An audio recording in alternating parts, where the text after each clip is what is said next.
연말정산은 1월만 좀 찾아보고 지나면 또 있거든요. 근데 이거 보시면 아시겠지만 이거 연초에 봐야 되는 거예요. 1년 동안 준비를 해야 되는 거잖아요, 따지보면. 박보미 TV. 박보미 TV.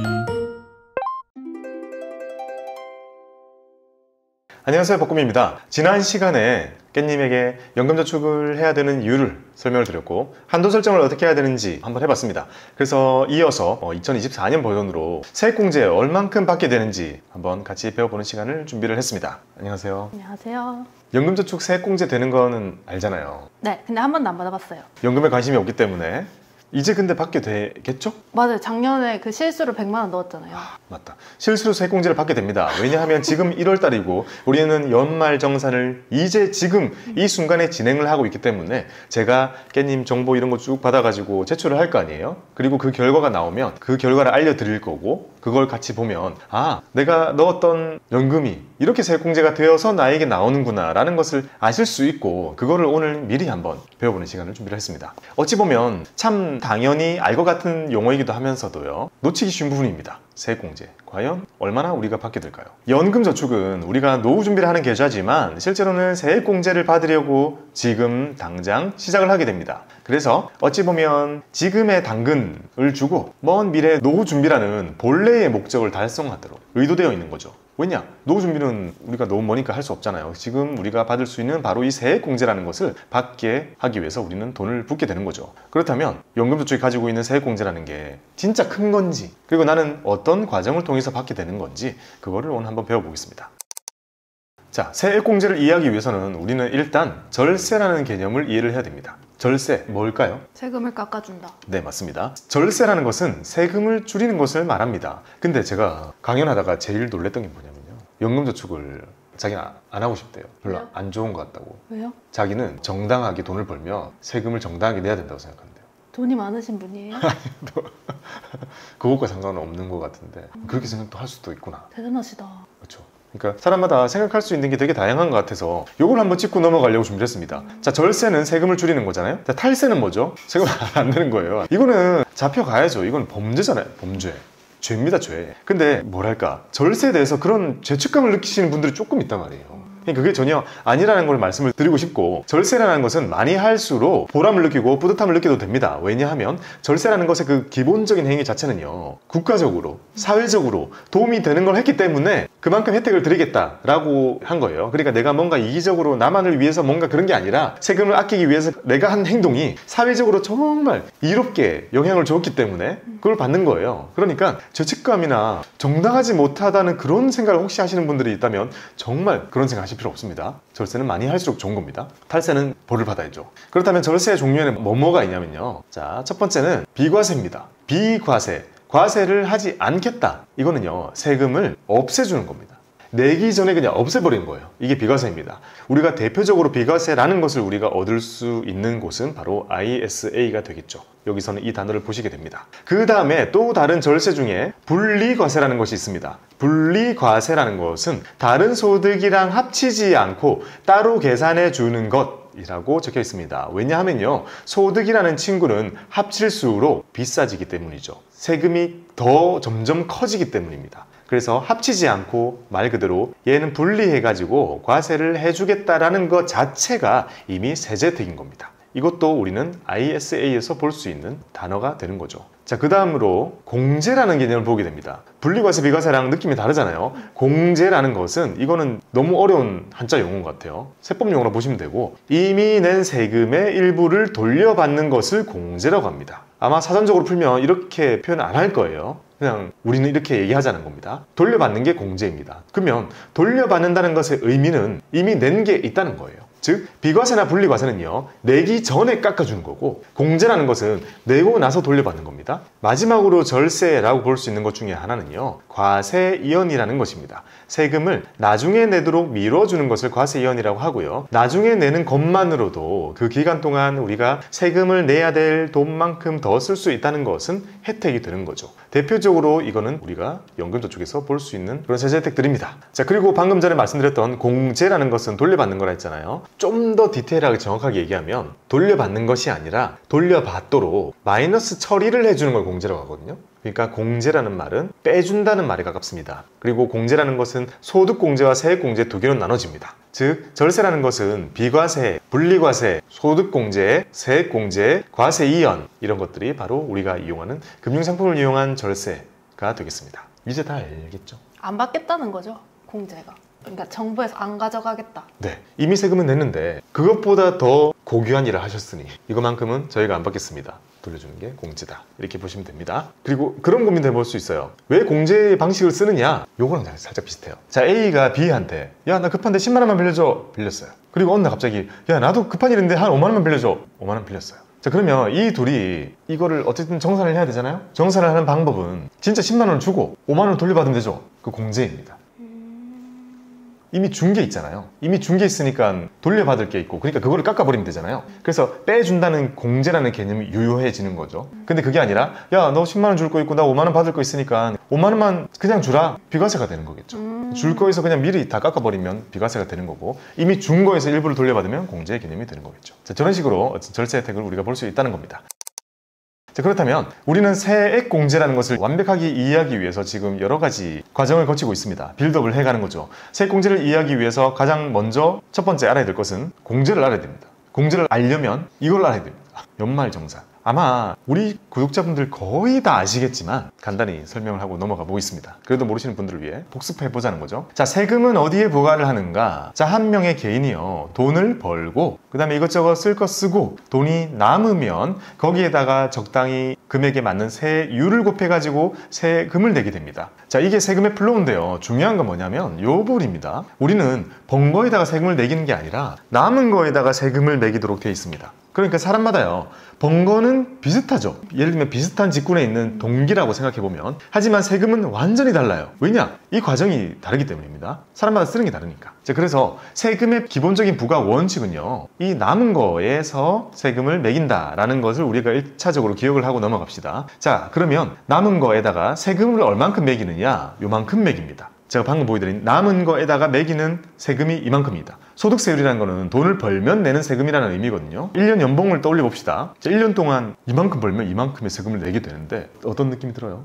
와, 부럽다 이런 생각 일단 들고, 나도 세금 45% 내고 싶다. 10억 초과. 근데 저런 분들은 절세할 수 있는 방법이 있어요? 주식하는 거죠. 아... 주식하는 거랑 비과세 분리과세 다 이용하는 거랑, 그리고 표면 이율이 매우 낮은 채권을 이용하는 방법이랑, 그 다음에 보험 상품을 이용해 가지고 10년 비과세를 이용하는 방법 등 그들만의 절세 방법들이 다양하게 존재하죠. 그 다음에 제가 하나 놀라운 거는 많은 경우에 여기에 해당되는 사람들이 많을 거고, 왜냐면 최저임금 기준으로 세팅을 하면 보통 여기 많이 들어가지게 되니까, 그리고 대기업을 다니거나 또는 직급이 좀 더 올라간다면 여기에도 정말 많을 거 아니에요. 그러면 여기에 정말 많은 사람들이 몰려 있다는 건데 15%에서 24%입니다. 꽤 높은 것 같아요. 꽤 높다는 느낌 들죠. 자, 대략적으로 24% 기억해 볼게요. 와, 1,000만 원을 벌면 240만 원의 세금을 내가 낸다 라고 생각해 볼 수 있는데요, 말씀하신 것처럼 생각보다 높습니다. 이건 지방세한테요? 네요. 그래서 이거 지방세 포함하면 어떻게 되냐면 6.6, 16.5, 26.4, 49.5 등등등 이렇게 표현을 하는 경우가 더 많습니다. 그래서 50%구나. 요거 49.5입니다.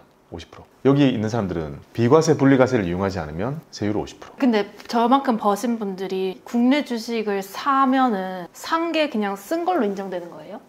요거는 소득세잖아요. 무슨 말이냐면 이게 앞에 하나 더 붙어야 되는데요, 종합소득세율입니다. 종합소득세라는 것은 입에삭은 연기, 합한다 소리잖아요. 이자소득, 배당소득, 사업소득, 근로소득, 연금소득, 기타소득을 다 합친다는 건데, 주식을 했을 때는 양도세는 여기 그 어디에도 안 들어가요. 그러니까 주식으로 돈 벌면 여기 안 들어가니까 50%의 세금을 안 낸다라는 겁니다. 근데 주식을 사는 걸 비용 처리하거나 그런 건 안 됩니다. 근데 주식이 아니라 예금, 적금 다른 걸 막 하게 되면 이자소득, 배당소득이 쌓여갈 거고, 이게 2천만 원을 넘어가게 되면 종합소득으로 넘어오게 되잖아요. 그 넘어오는 소득세율이 보통 여기 구간에 있는 사람들이 많다는 거죠. 왜냐? 돈을 많이 버니까 이자 배당을 많이 받는 거고, 그러다 보니 금융소득이 늘어나게 된 거고, 그러다 보니 금융소득 종합과세자 돼가지고 그 번 돈이 다시 여기로 들어오는 거예요.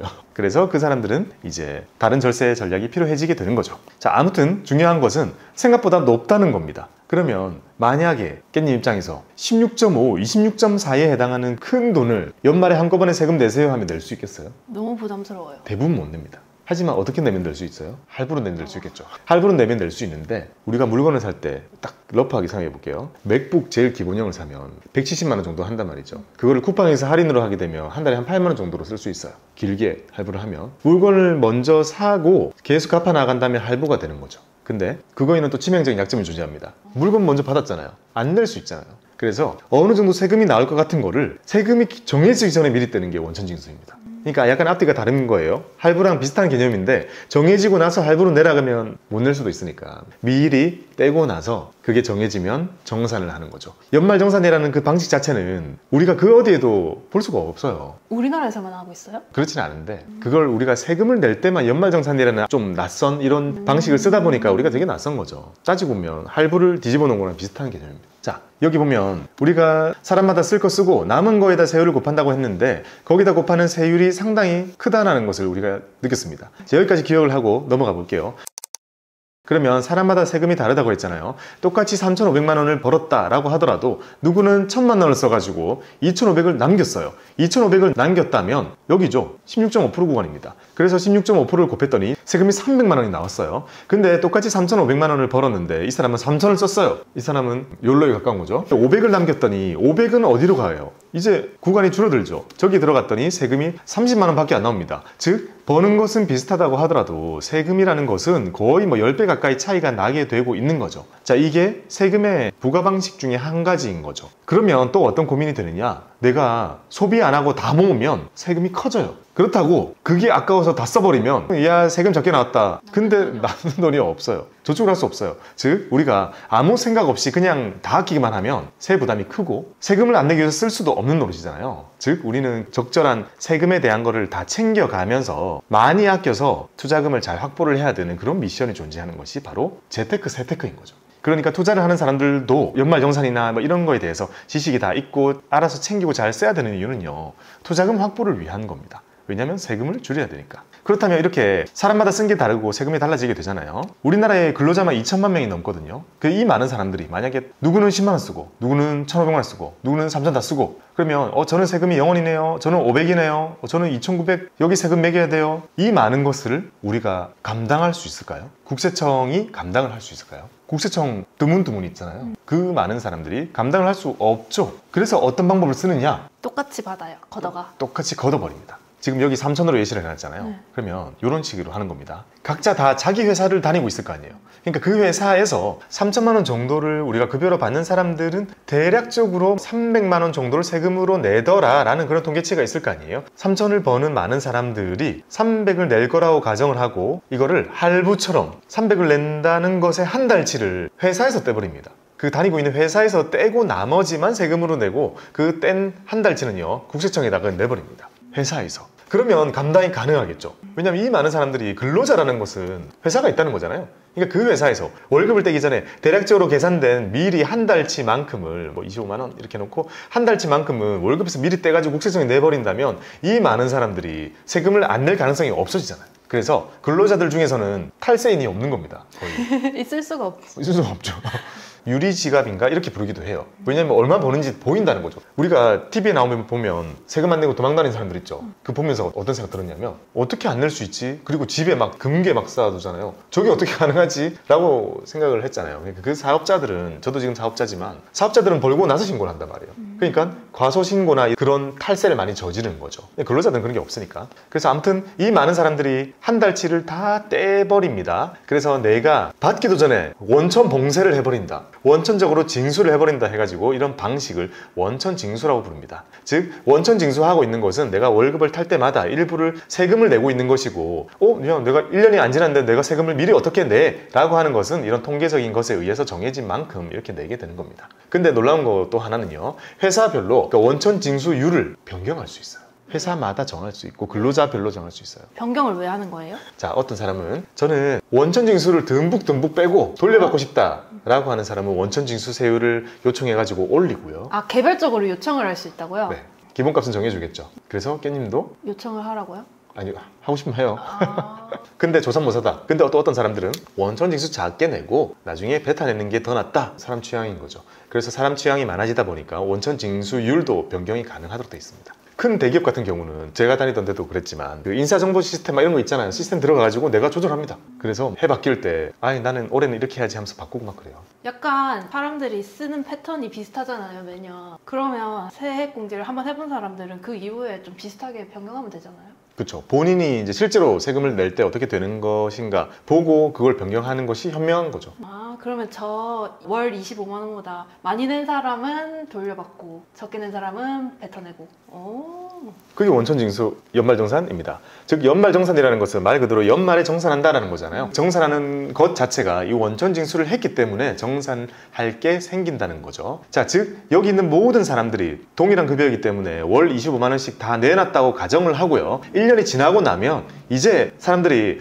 저는 10만 원 썼어요. 그러니까 세금을 더 내야 됩니다. 라고 하는 사람과 아닙니다. 저는 많이 썼어요. 저는 돌려받아야 됩니다. 저는 국가에서 필요로 하는 무언가를 많이 했어요. 그래서 돌려받아야 됩니다. 저는 공제를 많이 챙겼어요. 그래서 돌려받아야 됩니다. 그거를 그때 챙기는 겁니다. 원천 징수를 다 해놓고 실제로 내야 될 것과 비교를 해가지고 부족한 거는 더 내고 많이 낸 거는 돌려받게 되는 것, 이것이 바로 연말정산입니다. 자, 이런 원천 징수를 하고 있어요. 그러면 원천 징수 해놓은 것, 나는 정확히 1년 동안 내가 지금까지 얼만큼 내놨는지 누적적으로는 기억 대부분 못할 거 아니에요. 근데 1년이 지났다면 연말정산을 했다면 어쨌든 그 모든 값이 수치로 딱 나와요. 그 수치를 우리가 이제 보면 와닿을 거고, 그거는 기억을 해두는 게 좋겠죠. 아, 내가 이 정도 세금을 내는 사람이구나 라는 생각을 해두면 좋고, 누적적으로는 기억을 못한다 했잖아요. 근데 매달 얼만큼 내는지는 너무 쉽게 볼 수 있습니다. 이렇게 나옵니다. 자, 귀하인 노고에 감사드립니다. 자, 급여 명세서라 부르죠. 급여 명세서. 제가 알기로 급여 명세서는요, 매달 그 근로자분들에게 급여와 함께 이걸 의무 지급하도록 돼 있어요. 이거를 꼭 보여줘야 됩니다. 그걸 딱 받으면 항상 어떤 느낌 들어요? 뭐야, 내 월급은 250만 원인데 220 들어왔네? 나쁜 사장. 그렇게 세후라고 많이 부르죠. 그 이유는요, 여기 보면 국민연금 떼고 건강보험 떼고 고용보험 떼고 장기요양보험료 떼고 그 다음에 큰 거는 소득세랑 지방소득세, 이겁니다. 자, 이렇게 딱 명확하게 적혀 있어요. 그러면 250만 원을 급여를 받는 사람은 매달 37,000원 정도를 매달 원천 징수하고 있는 거예요, 지금. 저게 1년치가 다 내져 있는 것일 테고, 이제 저거랑 연말정산의 결과랑 비교를 하게 된다는 거죠. 근데 이거 막 식대 이런 거는 포함 아니잖아요? 식대는 빠지죠. 식대는 비과세이기 때문에 빠지고 상여는 이제 더해지게 되는 거고요. 요걸 다 합한 게 총급여라는 방식입니다. 총급여를 연봉이라고 하진 않잖아요. 제가 편하게 그렇게 쓰긴 쓰는데 대부분 사람들은 연봉 플러스 성과급이 있죠. 이거까지 포함을 해야 되거든요. 그래서 요거 해서 총급여라고 많이 부르고요. 그리고 밥값, 교통비 이런 거는 또 비과세라고 빼주는 것들이 있거든요. 그런 거 뺀 거, 즉 이거 빼기 비과세까지 해야 총급여라는 개념이 나옵니다. 그래서 모든 세금은 대부분 이런 거는 총급여 기준으로 들어갑니다. 우리가 연금저축 같은 거 할 때도 총급여 5,500만 원 이하, ISA 서민형 때도 총급여 5천만 원 이하 막 이런 얘기 하잖아요. 그러면 총급여? 이게 연봉인가? 라고 생각할 수 있죠. 바로 이 금액입니다. 물어본 것처럼 비과세는 빼고 상여는 더 해야 됩니다. 자, 이렇게 매달 빠져나가고 있는 것을 우리가 볼 수 있습니다. 이렇게 내놨어요. 그러면 연말정산이라는 과정을 조금 더 바꿔봤어요. 이제 어떻게 되느냐? 연말정산에 우리가 하는 일은요, 연말이 되었다는 말은 12월 말이라는 거잖아요. 12월 말이 딱 되면 뭐가 결정됩니까? 올해 내가 번 거 결정되죠. 올해 상여도 결정되니까 올해 내가 번 게 픽스가 되는 겁니다. 픽스 쫙 되죠. 그 다음에 1년 지났으면 내가 쓴 거 다 픽스 되죠. 그러면 이제 남은 게 확실해지죠. 확실해지면 이제 거기다 세율 곱하면 내가 내야 할 세금이 나오게 되죠. 요걸 내면 되는 겁니다. 자, 세금 계산이 됐어요. 근데 중요한 건 미리 낸 게 있죠. 우리가 원천 징수했기 때문에 미리 낸 거랑 이제 이거 두 개를 비교해 가지고 더 내야 할 세금의 값을 산출해 내게 되는데요. 여기서 보면 뭐가 위에 있어요? 세금. 내야 할 게 위에 있고 낸 게 밑에 있거든요. 그러면 맨 밑에 있는 더 내야 할 세금이라는 이 값이 양수면 어떻게 되는 거예요? 이거 뱉어내야 됩니다. 여기 맨 아래 값이 마이너스이면 기분 좋아야 되는 거죠. 돌려받게 됩니다. 이거 그러니까 약간 이거 느낌이 반대로 우리가 받아들일 수 있기 때문에 처음에 이거 받고 좋아하시는 분들이 있어요. 자, 여기 공식을 봐요. 내야 할 세금에서 내놓은 걸 빼는 거예요. 그래서 음수면 돌려받습니다. 자, 이 결론을 쭉 만들어내는 게 연말정산이 되겠습니다. 연말정산을 다 하고 나면 이런 게 드디어 나옵니다. 근로소득 원천징수 영수증. 연말정산 끝나고 나면 그 전년도 거 쫙 나오게 되거든요. 이게 여러 페이지로 나오게 되는데 지금 보이는 게 첫 페이지입니다. 첫 페이지 맨 아래에 뭐가 있냐면 여기에 연말정산의 결과가 있습니다. 이걸 보면 짠 나오죠. 자, 위에 거는 양수죠. 베타냅니다. 이거 그 다음 달 월급에서 10만 원 까고 받게 됩니다. 그다음 밑에 음수죠. 돌려받게 됩니다. 그 다음 월급에 330몇만 원이 플러스 돼서 나옵니다. 오, 진짜 많이 받네. 옛날에 이러던 시절이 있었어요. 이때 뭐라 불렀어요? 13월의 월급이라 불렀잖아요. 요새 이런 경우 많이 없잖아요. 왜냐하면 예전만큼 공제가 많이 있지 않아요. 이제 연금저축밖에 없습니다. 그런 게 왜 다 사라졌어요? 연금저축이라고. 거기에 의도가 녹아 있는 거예요. 다른 것 하지 말고 재형저축, 재산 형성 뭐 이런 거 다 필요 없고 대한민국에 가장 지금 필요한 거는 연금저축이라고 하는 거죠. 사실 거기에 대해서는 모두 받아들이게 되는 거고 결국 거기에 가장 높은 세제 혜택이 부여되기 때문에 그렇게 해야지만 아마 13만의 월급이라는 게 깔끔하게 만들어지는 환경입니다. 그리고 ISA 이런 거는 아무리 많이 해봤자 비과세 분리과세 혜택이잖아요. 연말정산이랑 상관이 없는 거죠. 돌려받는 개념이 아니기 때문에. 덜 내는 개념이기 때문에 그래서 IRP와 연금저축이라는 것은 이렇게 연말정산의 과정에서 맨 끝에 결과에 돌려받게 되는 이 금액이 커지도록 만드는 그것이 바로 세액 공제가 되겠습니다. 자, 이걸 설명을 드리기 위해서 지금 모든 거를 다 설명을 드리고 있는 거예요. 그러면 한 단계 더 나아갔습니다. 이제 아까 번 거에서 쓴 거 빼고 남은 거에다가 세율을 곱해가지고 세금을 산출해내고 거기에다가 미리 냈던 거 계산해가지고 차감징수세액이라는 것을 뽑아낸다 했잖아요. 근데 여기에다가 살짝 이제 뭘 마지막으로 얹을 거냐면 색깔 다르게 해놓은 게 소득공제와 세액공제라는 걸 얹어놨잖아요. 공제라는 것을 이제 개념을 다시 바꿔서 이제 마이너스의 개념으로 기억을 하면 됩니다. 뭔가를 줄여주는 것을 공제라고 하게 되는데 뭘 줄이느냐? 소득을 줄여주면 소득공제,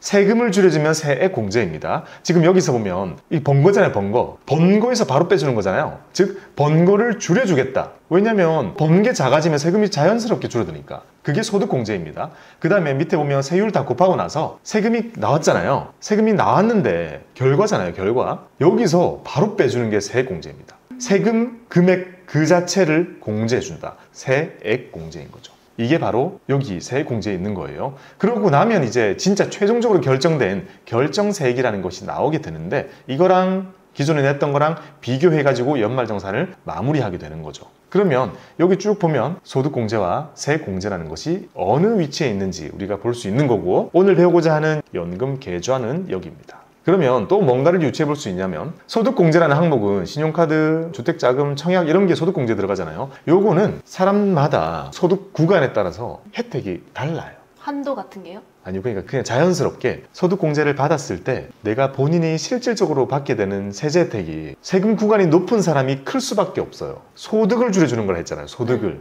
소득이 1억인 사람에게서 100만 원 빼주는 거랑 소득이 1000만 원인 사람에게서 100만 원 빼준 거랑 차이가 엄청 나는 거죠. 왜냐면 1억인 사람은 100만 원 빼주면 세금이 확 줄죠. 세율이 높잖아요.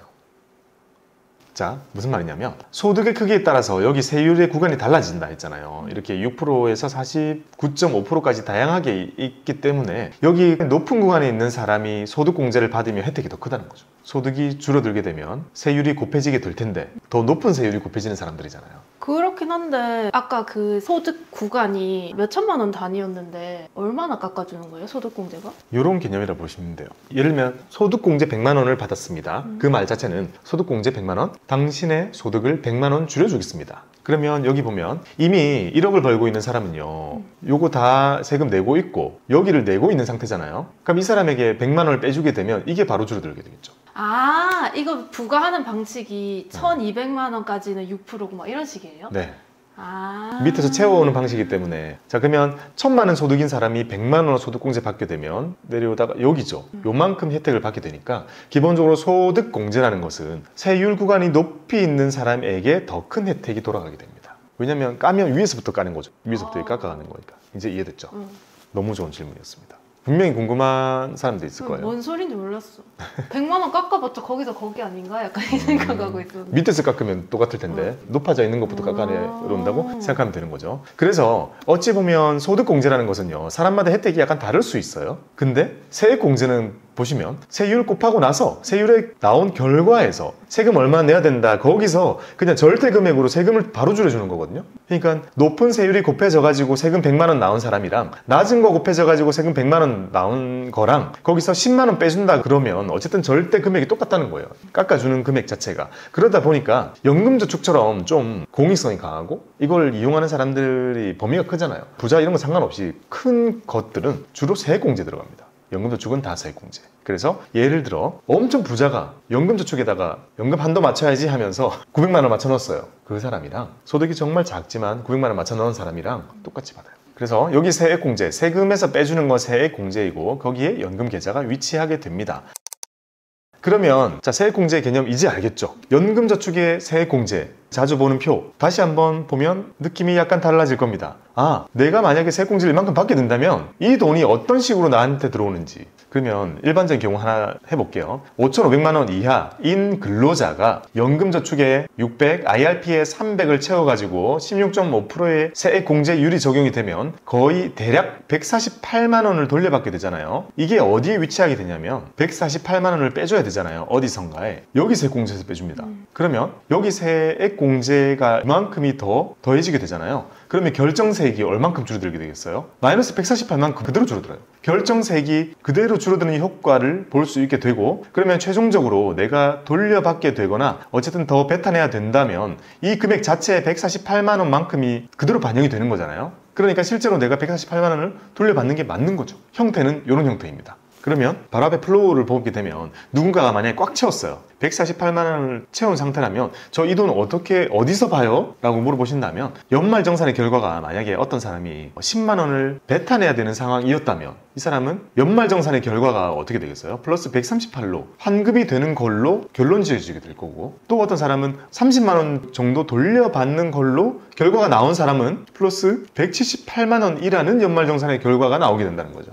세액공제 이걸 보면서 이렇게 오해를 안 하는 것도 좋아요. 저는 안 뱉어내는데요? 그 안 뱉어내는 사람은 더 받을 수 있다는 거네요. 이런 거 하면. 그렇죠. 그러니까 안 뱉어내는데요? 그러면 세액공제 받을 필요가 없어요. 저는 이라고 규정될 필요는 없다는 거죠. 왜냐하면 충분히 내놓은 세금이 많다면, 돌려받을 세금이 충분히 많이 있다면 이런 결과가 된다는 거죠. 약간 유의해야 될 게 하나 있는데 그거 뒤에 설명드릴게요. 아무튼 일반적으로 이렇습니다. 자, 우리는 이 표를 보면서 1년 동안 열심히 600, 900 이만큼 채웠습니다. 그래서 이만큼 세액공제를 받게 되겠지라고 막연하게 생각을 하고 있어요. 그 결과가 어디에 나오냐면 연말정산 하고 나면 아까 원천징수 영수증 쫙 나온다고 했잖아요. 두껍게 여러 장 나오거든요. 거기 보면 맨 앞에는 연말정산의 결과 맨 밑에 있다 했잖아요. 그거 조금만 넘기면 이렇게 나오거든요. 연금계좌라고 나와요. 그리고 그 안에 연금저축 59번 항목을 보시면 공제 대상 금액, 요거는 내가 저축한 금액입니다. 이게 매달 딱딱 맞춰서 안 넣어서 그래요. 약간 오버되기는 이게 400 딱 떨어질 텐데 옛날 거니까요. 자, 이렇게 400 정도를 맞추게 된다면 세액공제 금액이 이렇게 명확하게 적혀 나와요. 그러니까 이 모든 결과가 다 더해져 가지고 첫 페이지에 결과가 나오는 거거든요.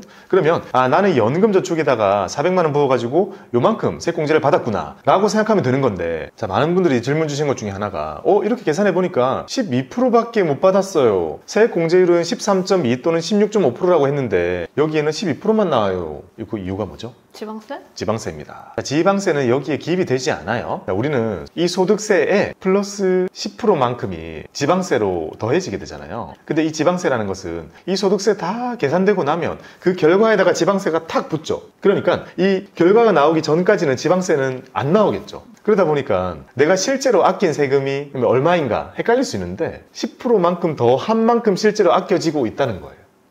처음부터? 무슨 처음이요? 다시. 지금 제가 보여드린 요거는요, 근로소득 원천징수 영수증 보면 여러 가지 항목들이 다 있을 거고 그때마다 세액공제를 얼만큼 받았는지 다 기입이 된다 했잖아요. 이 모든 기입의 항목들에는 지방세가 빠져 있어요. 왜냐하면 이게 다 고려된 결과에다가 지방세를 바로 붙일 거기 때문에, 즉 이게 지방세가 빠져 있는 이 결과들을 볼 때는 실제로 내가 아낀 세금이 작게 보일 수 있다는 거죠. 왜냐하면 12% 아낀 걸로만 보이잖아요, 이렇게. 근데 어차피 이렇게 나온 결과에 지방세는 더해질 예정이었기 때문에 내가 아낀 것도 13.2가 맞다는 거죠. 그러니까 이거는 뒤에 있는 페이지들은 과정이라 했잖아요. 과정에는 지방세가 표기가 안 될 뿐. 근데 어차피 결과가 나오면 10% 곱한다 했으니까요. 결과가 줄어들었다면 나는 10%만큼 아낀 게 맞다는 거죠. 그래서 아까 거 보여드리면 결과 보면 여기 지방세 있죠.